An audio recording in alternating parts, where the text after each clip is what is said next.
Bonjour, bonsoir, bienvenue sur MOA TV. Nous allons parler de football, plus précisément de la participation d'Haïti dans la Coupe d'Or, organisée en Amérique du Nord, Amérique centrale et dans les Caraïbes. L'équipe nationale d'Haïti, dirigée par le sélectionneur Gabriel Calderón Pellegrino, vient d'entamer cette compétition par une très belle victoire face au Qatar. Demain, pour la suite de cette compétition, dans le groupe B, Haïti jouera contre le Mexique. Pour rappel, en 2019, le Mexique a éliminé Haïti en demi-finale. Les Haïtiens ont une revanche à prendre face aux joueurs mexicains. Nous avons analysé le premier match des joueurs haïtiens face au Qatar. Haïti a fait une très belle entrée par une victoire, par des buts de Dukens Nazon et Franzi Pierrot. Qu'il y avait de la volonté, il y avait de l'envie, les joueurs haïtiens avaient à cœur de s'imposer. Le Mexique donne du fil à retordre plusieurs fois aux joueurs haïtiens. L'objectif pour les joueurs de Gabriel Calderón Pellegrino, le sélectionneur de la sélection haïtienne de football, vont devoir entamer cette rencontre autrement. Mettre de l'intensité quand il le faut, au moment qu'il le faut.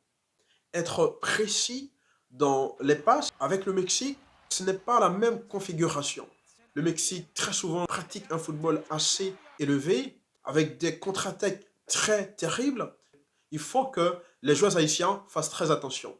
Pour contrecarrer la vague mexicaine, il faut qu'ils soient très fusionnels sur le terrain, créer une symbiose parfaite. Il faut qu'ils soient très compacts en défense, au milieu de terrain et en attaque. Ne pas précipiter dans les actions. C'est important si les joueurs haïtiens souhaiteraient terminer premier dans le groupe B. Nous pensons que c'est l'objectif de Gabriel Calderón Pellegrino, le sélectionneur de l'équipe haïtienne. La tâche ne sera pas facile face au Mexique. C'est le football, tout peut se passer. Lorsqu'on revient sur la rencontre entre Haïti et le Qatar, Haïti pouvait se poser sur un score plus large. Il y avait de l'espace. Les joueurs haïtiens n'ont pas su profiter. C'est ce qui fait actuellement dans le groupe B, le Mexique est en tête. Avec une égalité de points différenciée par le nombre de buts marqués par les joueurs mexicains. Dukens Nazon a marqué sur un penalty. Il a tiré le penalty avec beaucoup de sang-froid. Là, sur une passe bien gérée par Franzi Pierrot, qui a bien protégé sa balle. Et boum, le tir, goal. C'est ce qui fait 2-0. À un certain moment dans le match, les Haïtiens ont laissé aux Qataris trop d'espace. Il fallait tout simplement garder le même sang-froid. Donc ça va être aussi le travail à faire face au Mexique. Lorsqu'on regarde les récentes performances d'Haïti, face aux Bermudes, Haïti s'est imposé. Face au Montserrat, Haïti s'est imposé. Et la toute dernière victoire face au Qatar sont très intéressantes. 3 victoires. Contrairement aux Mexicains, 3 victoires, un match nul, une défaite. Les Haïtiens doivent rester sur cette dynamique pour pouvoir aller très loin dans cette compétition.